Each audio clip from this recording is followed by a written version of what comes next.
So this is the family stress model presented by me, Rochelle Bedford. So what is this model? This model is the evolution breakdown of family stress and evaluation of social economic status and development.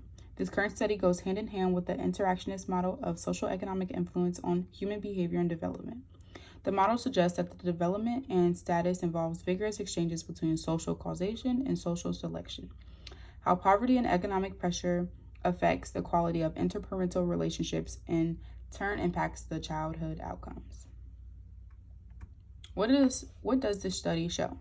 The results of the findings include adolescent behavioral problems that are depicted off of family stress and parental emotional investments, which makes this a multi-generational study.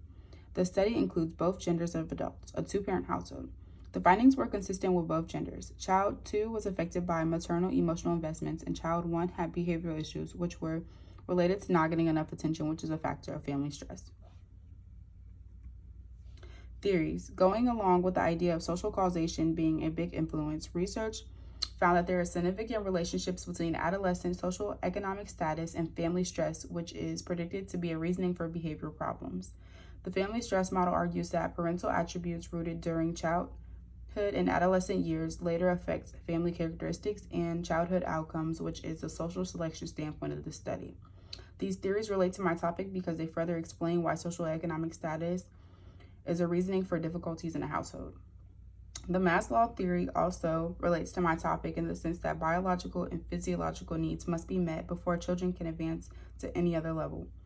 Some of these needs includes the basic food on the table, shelter, and good rest. These things are prone to being interfered with considering the family stress model. Outcomes on families from the study.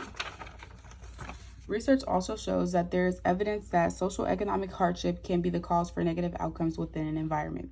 For instance, low socioeconomic status is associated with poor physical health, emotional well-being, and cognitive functioning, which happens in adults and children.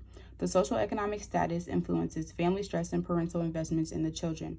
The model tends to have trends that generations follow, which is why ADHD, anxiety, and depression may be in your family.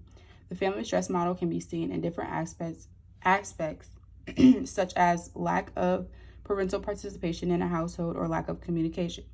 These effects happen on an interpersonal and environmental level of the sociological pyramid. Relating this to real life. In order to connect these theories to real-life relationships, I interviewed one of my good friends who comes from a middle-class home and is directly affected by social economic status as it pertains to the family stress model. I began to ask her questions about her household, including how many people she lives with, ages, economic status, which of course she was completely on board about. I found out that their family stress comes from the lack of time her family spends together due to extreme work hours, which leads to neglect.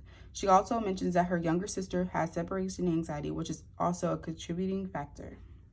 I'm a little bit over my time, but here's my wrap up. All in all, my theories relate to my topic, and I learned that children are the roots, and you have to water and take care of them. Children are a product of their environment, and every little detail in a household that doesn't seem that important affects the child in any way. So we have to lead correctly and protect the children. Thank you.